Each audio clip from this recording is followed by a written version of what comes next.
Bocas malditas. Bocas malditas. Bocas malditas. Bocas malditas. Bocas malditas. Bocas malditas. Bocas malditas. Bocas malditas. malditas. Bocas malditas.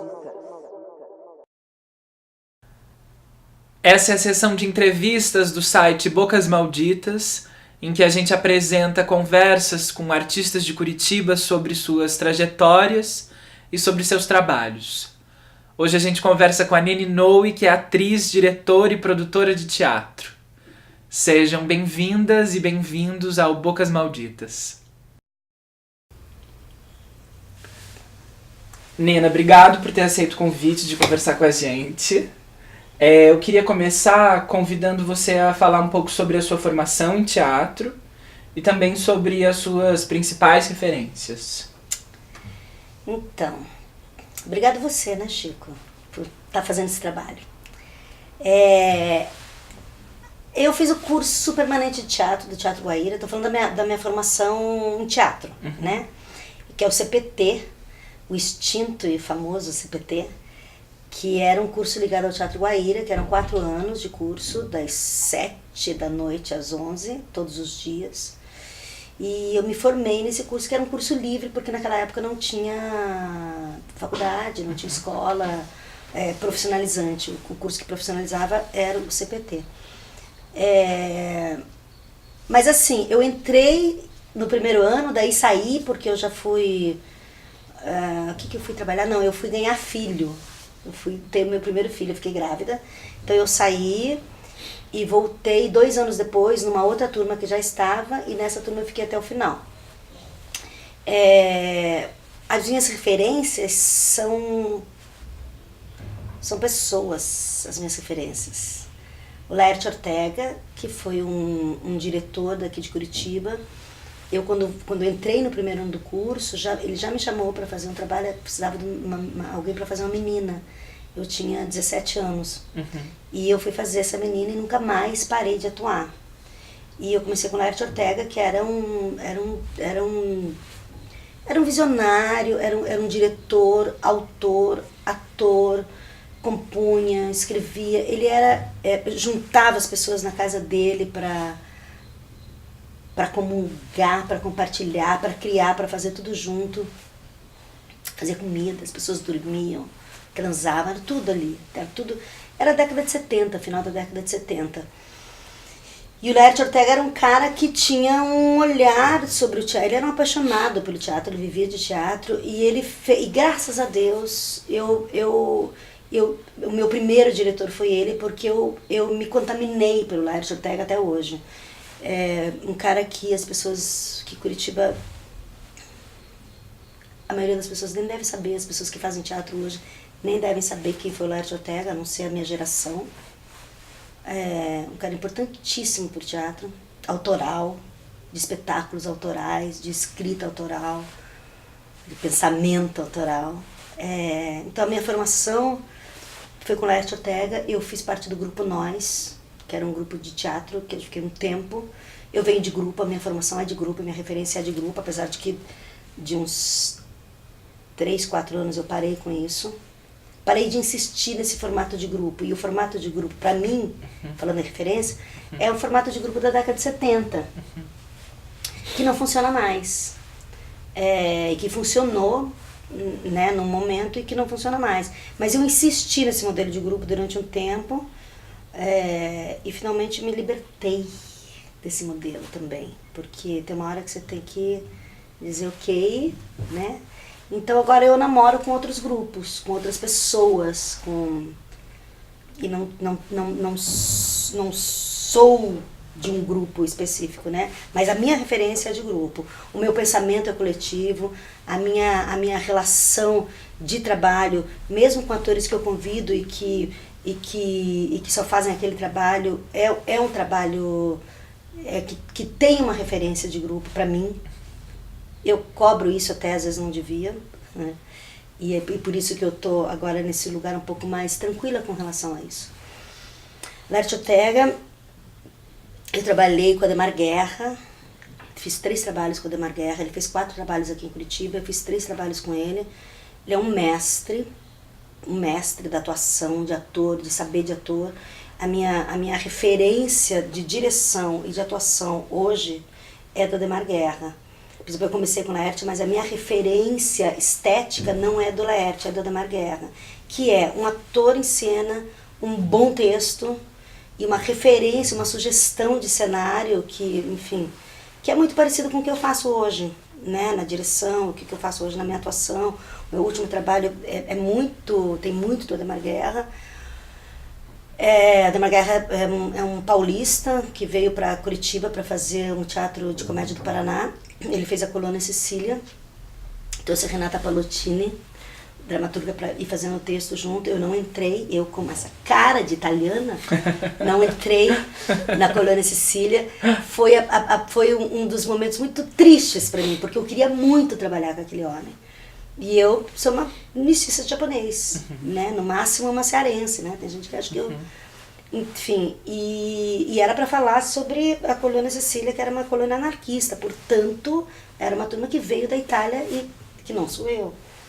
Mas no segundo trabalho, eu trabalhei, aí eu já fiz, que foi Noite na Taverna, ele fez uma adaptação do Álvaro de Azevedo. Depois foi Mistério de Curitiba. O Adhemar Guerra foi a primeira pessoa que botou Dalton Trevisan no palco.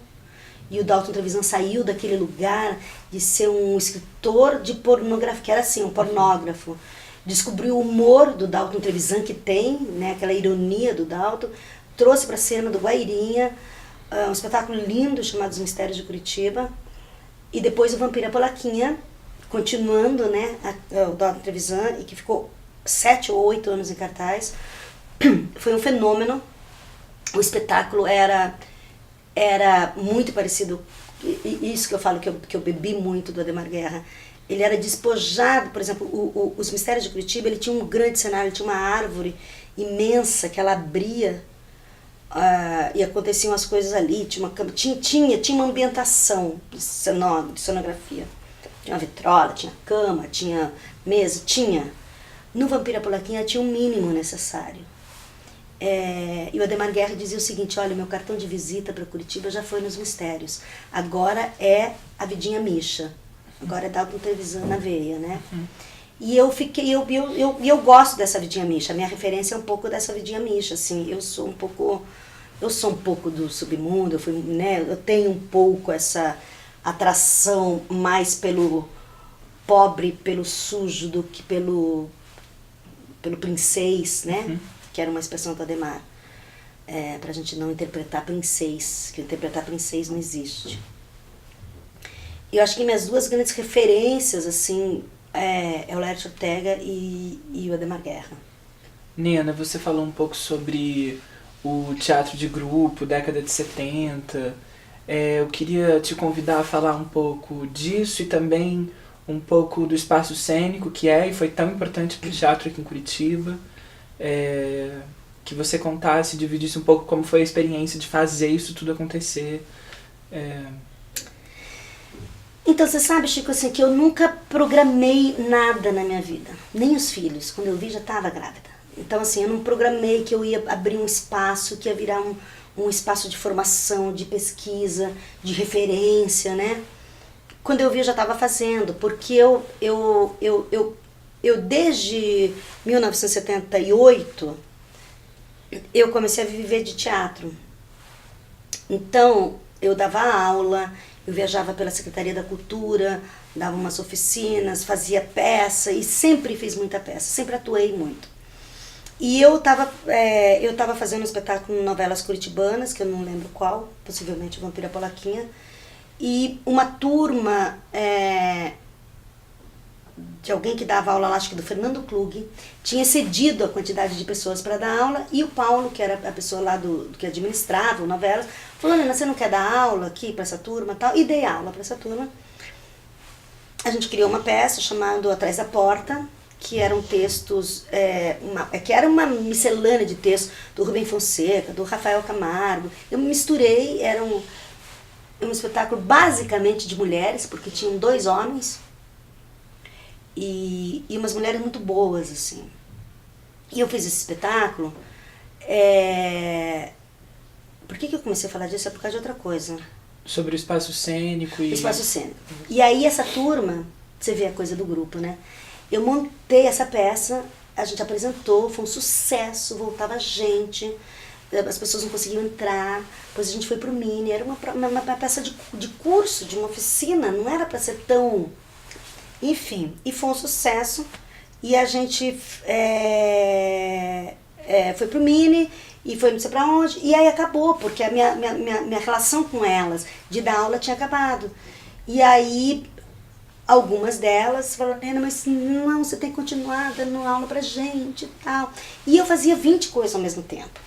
E eu falei, gente, não posso, não dá, porque, né, e tal. E aí eu falei, não tem, a gente não tem espaço. Mas se a gente arrumar espaço, você... Eu falei, tá bom, mas eu achei que, né... Que não fosse acontecer. Daí a Viviane, que virou minha sócia depois, Viviane Burger Bellarotti, e a Dani, a Daniele, que agora tá lá no Rio, a Dani, as duas acharam um espaço que era ali, uma antiga estufa de bananas, que era aonde eu abri o espaço cênico. E elas falavam pra mim, não, mas a gente achou um espaço numa estufa de bananas. Eu falei, gente, que estufa de banana? Pelo amor de Deus, com as bananas. Eu achava que era banana no chão, se passando. Eu falei, que... Aí eu fui ver. Era um barracão. Aí eu olhei aquilo, vi as meninas. Falei, vamos fazer. Aí o que a gente fazia? Acho que pegava o dinheiro lá, que seria da oficina, que acho que era R$50 na época. E pegava o dinheiro delas e entregava para ele, porque era o mesmo valor. Então, eu não recebia nada. Era para manter essa relação com elas. Que foi abrindo para outras coisas, porque era um espaço grande. E aí eu comecei a perceber que o espaço era um espaço, que ele era necessário para a cidade, porque as pessoas vinham pedir para ensaiar, vinham pedir para guardar cenário, vinham pedir para não sei o quê. E eu fazendo outras coisas e viajando com o espetáculo, eu não administrei nesse primeiro momento, eu cuidava só dessa parte artística. A Viviane, que tinha sido minha aluna, que era do direito, ela falou, não, vamos abrir esse espaço, eu falei, não tem dinheiro para ficar abrindo espaço, gente. E aí ela deu um dinheiro que ela tinha, a gente pagou 3 meses adiantado, e ficou nesse espaço, e depois a gente começou a fazer um outro trabalho. Aí o Edson Bueno, que estava na Secretaria da Cultura, pediu para ensaiar um alto de Natal, dirigido pelo Cleon Jacques. Foi o último trabalho do Cleon, que chamava Mal e os Visitantes da Noite, que era um alto de Natal, italiano, bonito, lindo. Eu fazia o menino, o Amal, e a gente ensaiou ali, porque não tinha onde ensaiar, a gente viajou no interior. E, enfim, ele criou, o que eu estou querendo dizer... é que o espaço cênico, ele não foi elaborado, pensado, eu nunca quis ter um espaço, nunca quis ter uma casa, nunca quis ter muita, meu foco nunca foi nisso, assim. Mas ele aconteceu, porque ele era necessário para a cidade. Então ele foi acontecendo, e aí ele tinha uma dinâmica, uma coisa orgânica dele, de que ia... Mas eu segurando as pontas, né? Porque você tem que botar papel higiênico, você tem que limpar, você tem, né?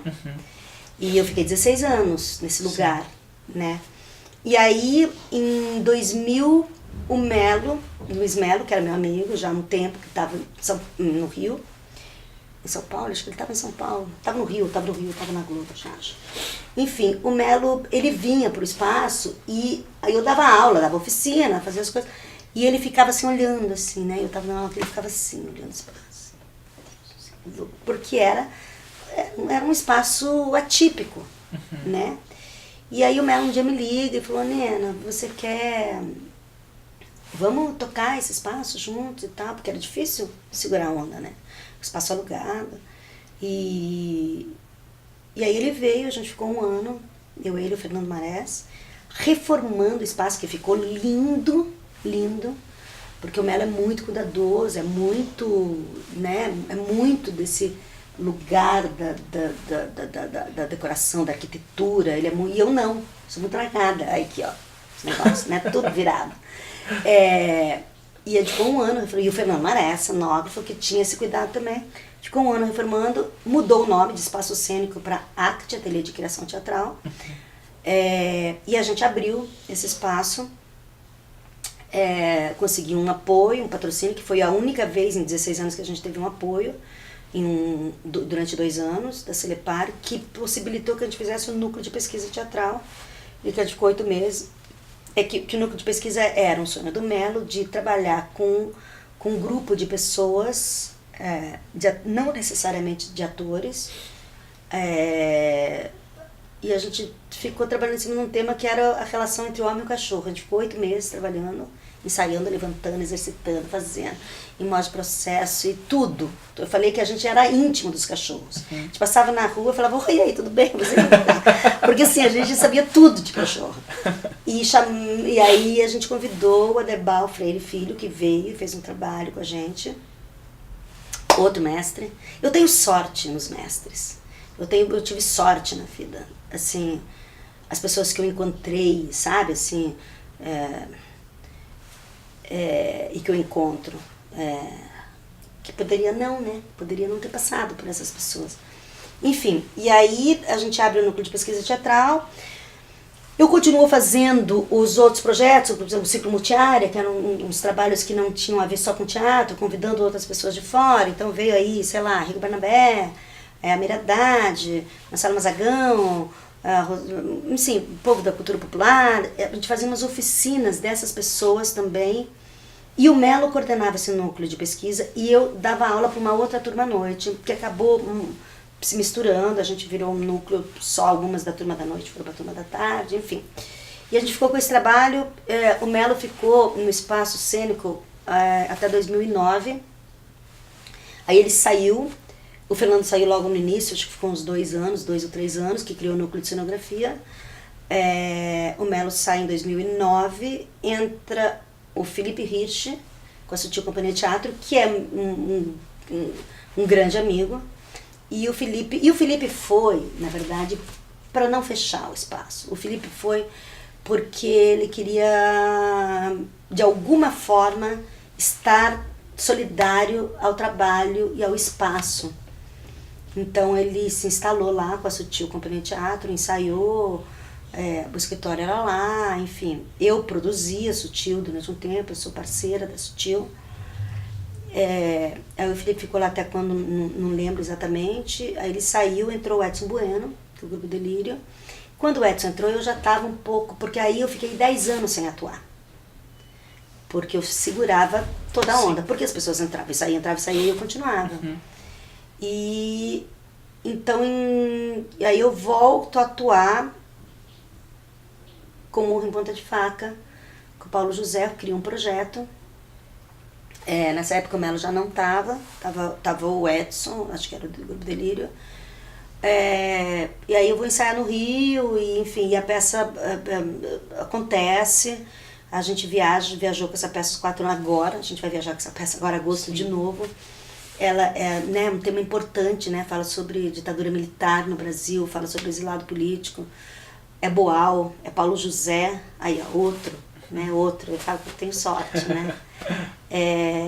Então, quando eu volto a atuar, o espaço começa a pegar um pouco, porque aí não tem... E eu tive pessoas que me ajudaram. Eu tive a Lica, que me ajudou e me ajuda até hoje, a Michele, que foi embora, né, foi para os Estados Unidos, e elas me ajudavam, porque nesse meio tempo, assim, eu fui lá ser diretora artística do Guaíra, era produtora da Sutil Companhia de Teatro, viajava com não sei o que, era muita coisa, mas eu sempre fiz muita coisa, e filhos para cuidar, né, sozinha, né, da conta desse lugar aí.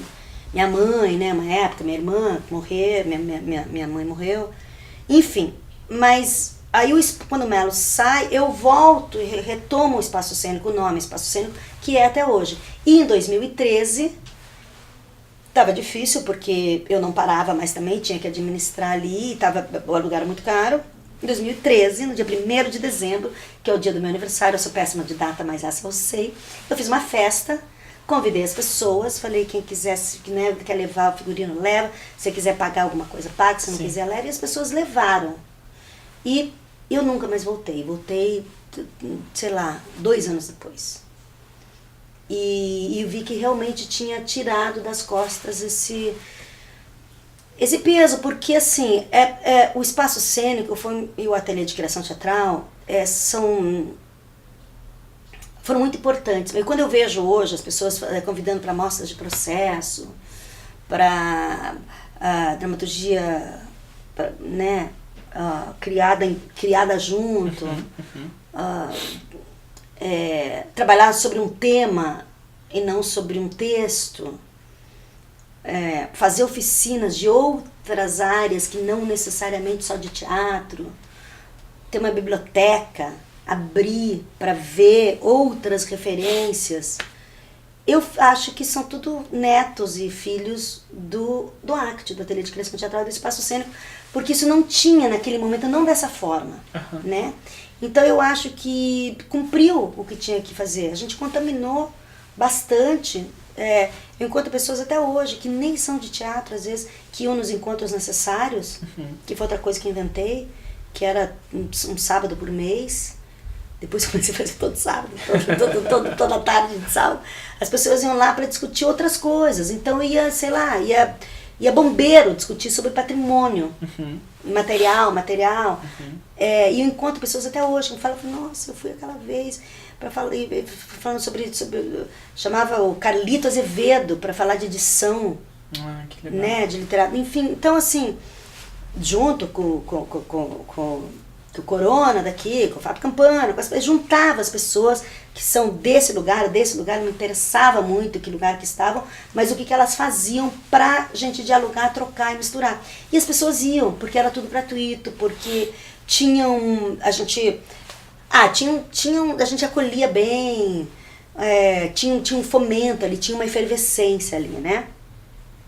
Mas acabou porque ela foi, eu fui também trabalhando em outras coisas, fui saindo um pouco dali. E o espaço era um espaço grande, era um espaço que precisava de uma infra grande, né, para segurar. Mas valeu, foram 16 anos. Né? Muito tempo. Nena, falei pouco, né, do espaço? Na verdade não era isso que você queria saber, né? Não, eu acho que é um pouco sobre o que você gostaria de compartilhar, assim. É que eu falei mais da coisa da infraestrutura, né? Mas eu acho que é um pouco sobre isso, né? Assim, no sentido de o que é ter um espaço, né? Assim, e o que é um espaço, porque e o espaço que não é teu, né? E o espaço cênico tá aí, né? O que é o espaço cênico hoje, assim? Tá aqui, continua, né?